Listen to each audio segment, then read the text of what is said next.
What a match বন্ধুরা, just পাত্তাই দিল না কেরালা ব্লাস্টার্সকে মোহনবাগান। হে বন্ধুরা, welcome to my channel Tanay football update. তো বন্ধুরা, আবার চলে আসলাম নতুন একটা আপডেটেড ভিডিও নিয়ে। চলো শুরু করা যাক।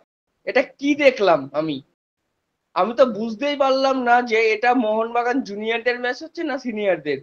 মানে কাকে রেখে কাকে বলবো। আজকে ফাটিয়ে দিয়েছে সালাউদ্দিন। হ্যাঁ বন্ধুরা, সালাউদ্দিন জাস্ট অসাধারণ। কিভাবে একটা ডিফেন্ডারকে কাটিয়ে সাহাল আব্দুল সামাদকে দিয়ে গোলটা করালো। আর অন্যদিকে তো আশিক কুরনের কথা বলতেই হয়। আশিক কুরনের গোল করালো সোহেল বাটকে দিয়ে। তো আজকে যারা 90 মিনিট খেলা দেখেছো তারা বুঝতেই পারছো যে আজকে মোহনবাগান কি খেলেছে।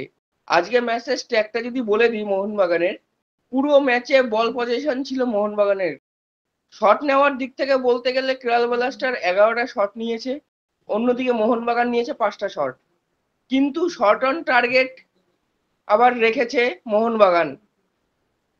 5টা শটের মধ্যে 4টে শট অন টার্গেট মেরেছে মোহনবাগান। আর কেরালা ব্লাস্টার 11টা শটের মধ্যে মাত্র 3টে শট টার্গেটে রাখতে পেরেছে। হ্যাঁ বন্ধুরা, কর্নারের মধ্যে পেয়েছে মোহনবাগান 7টা, কেরালা ব্লাস্টার পেয়েছে 6টা। তো এক কথায় বলতে গেলে মোহনবাগান আজ অসাধারণ খেলেছে বন্ধুরা।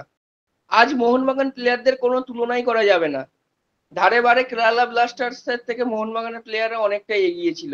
যেখানে কেরালা ব্লাস্টার তাদের 5টা বিদেশি নিয়ে খেলেছে, সেখানে মোহনবাগান মাত্র নুনোরেসকে নিয়ে খেলেছে।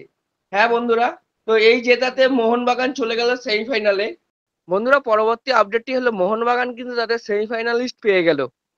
হ্যাঁ বন্ধুরা, তাদের সেমিফাইনালে গোয়ার সাথে খেলা। গোয়া কিন্তু কিছুক্ষণ আগে পাঞ্জাবকে 2-1 গোলে হারিয়ে সেমিফাইনালে পদার্পণ করলো।